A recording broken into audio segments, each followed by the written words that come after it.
Islamic temples, in every temple there used to be a temple calendar carved on different parts of the temple, or at least on a wall of the temple, in which they state the different days of the year, the prayers that are mentioned or said in the temple during that day, and also the offerings presented, the count of how many oxen and how many bottles of beer and wine and how many grapes and how much of this and how much of grains and all of the things that they present to the gods as offerings.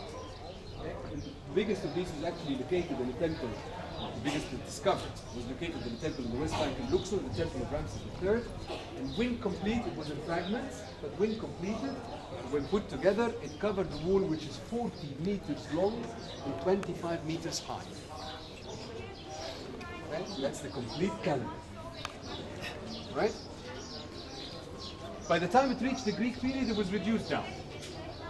There was no mention of offerings whatsoever, and even the prayers were shortened to just the beginning of verses of prayer, not the complete prayer. We have one of these calendars just around the wall up here. We'll go up and see it. But how did the ancient Egyptians keep track of the different days? How did they do their dating system? Nowadays, I can tell you that Ramses II was 1200 BC, and you calculate it, it's 2000 years or 2000 years plus 1200. So each week was 10 days, giving us a total of 360 days. Okay, you've got 12 months, 3 seasons: the harvest season, the flood season, and the dry season. Okay, each season was 3 months, with 4 months. Sorry, each month is 3 weeks. Each week is 10 days. Right? So that gives us the 360 days, plus 5 days added to the year, known as the 5 days of Tahad. Okay, celebration. And tomorrow morning we're going to have a little talk or lecture before we reach the temple of Edfu. I'll explain to you a little bit about something we're going to see in Edfu, an interesting mythological story. So we'll talk about religion and mythology tomorrow. But from that story, you'll know the reason behind these 5 days. Okay? It's what comes from that story. What marks the beginning of the year in ancient Egypt? Isn't it in March? Something astrological. Full moon, first full moon. Why was that chosen to be the beginning of the new year? Because that's when the monsoon rain starts in Ethiopia and the flood starts. That's how the Egyptians also knew that the flood have started in Ethiopia even before the water starts rising in Egypt. They can foretell the floods even before the water starts rising here from the dog star, from Cyrus. Okay? Now this is the calendar up here. Unfortunately, we're missing the top of the calendar, so we don't have the beginning of it. But you can see the days written here. And because this temple is split into 2 sections, right side and left side, the beginning of the verses of prayer on either side. Then you have days again, right side, left side, days, right side, left side, days, right side, left side for the temple. We do have the beginning of one of the months. So that's an interesting place to start. Now, the months in ancient Egypt were decided by, there were lunar months, so they were decided by the moon. From crescent or slither to a crescent to a full moon to a half moon, full moon, and then back again to a crescent. And you can see here it's the 3rd crescent, so it's the 3rd month of the harvest season. But it's the first day, the first sun. The day was from sunrise to sunset and the night to follow. Okay? So it's the first day of the 3rd month of the harvest season. Then we have the 2nd day, the 3rd day, the 4th day, the 5th day, and carry on. Okay? Right? So that's the dates. The only number they never wrote down was 30. They didn't write it in full number. Actually, 29 was written like this. That's a 10, so they said 20, and that's the 9. A circle cut in half, like this. That's a 9. So that's 29, and that was the number 30. But it wasn't actually written as the number 30. Instead, it was written as an ancient Egyptian word which means the end or the ultimate, the final, and is pronounced in ancient Egyptian as bah. Beh. Interestingly enough, this is a word that continued in present-day colloquial Egyptian Arabic. When a child comes to ask for more chocolate, they say it's bah, it's gone. Everybody in Egypt uses this word. Okay? It's bah, something is finished. Okay? It's gone. It's bah. And it comes from the ancient Egyptian language. The gods. And that's what gave him control. This was really the beginning of the idea of the oracle. It was either done through this, or sometimes the priest would move backwards or forwards for yeses and nos, or sideways, or sometimes even in writing. They would write down the replies as if the spirit of the gods have taken over their bodies, and moves their hands to write the replies of the gods. Okay? The interest some medication and charge for it. If they find that the person is getting better in 2 or 3 days, they will keep them longer in the temple till they recover, providing with more medication and of course charge them for it again. But if in the 2 or 3 days they find that it's getting worse, they come to the person nicely and kick them out of the temple. With the excuse, of course, that the gods are not willing to help this person because he was not a true believer. Okay?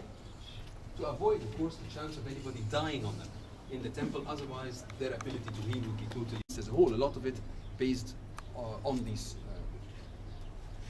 Now, because of this, there was a god that was worshipped in this corridor as a god of medicine. He's originally Imhotep. You heard the name before? Imhotep. Imhotep. Who's Imhotep?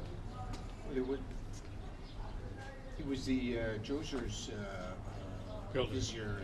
He was the vizier of Djoser who built his step mirror. But he was an architect, a physician, a magician, an astronomer, everything. Here worshipped as a god of medicine in particular. You can see a figure of him seated on the throne right up here.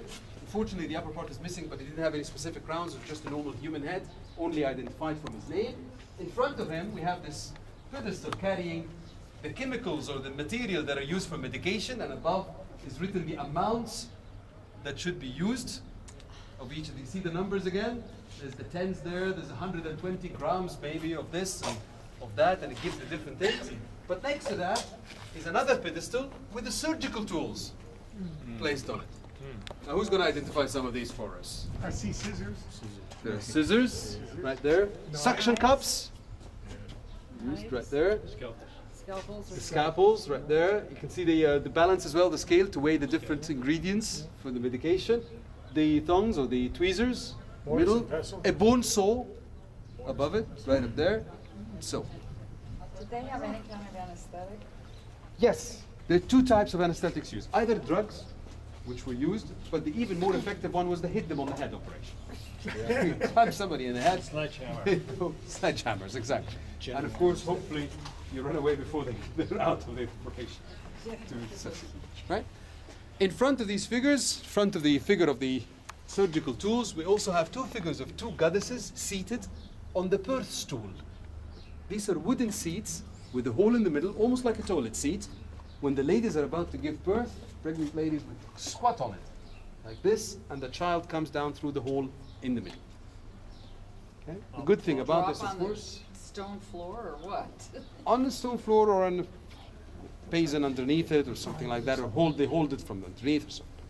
Okay? The good thing about it, if you don't like the child, you can always flush him. Just passes through. Okay? Interestingly enough, they're going back in many parts of the world, including Yeah, Egypt and yes. other parts of Asia, Crouching, yeah. go back to the using of this method. Okay? To the side of that is a figure of a Roman emperor who's kneeling down, presenting offerings to Imhotep. Behind him is another figure of another birth stool with the eye of Horus represented above it. Okay? The eye of Horus, Horus lost his 2 eyes during a battle against Seth, the god of evil. We'll tell you about tomorrow in the mythology. And one of them became the protector of the sick, and one became the protector of the dead. So that's the one that was used as the protector of the sick. What's even more interesting is that this eye, this representation of the eye, if you take it down into each different separate lines that make up the drawing, they give you the mathematical fractions. Each line represents a fraction. So to write a quarter, for example, it's just the corner of the eyes with the wider side. The elongated section, the other side of the eyes where it's elongated, that's 2/3. Okay? The cone underneath the eye up there is 1/8, and so on. They are the representations of the different scales. So it goes from 1/64 down up to 1/2. Okay? Okay.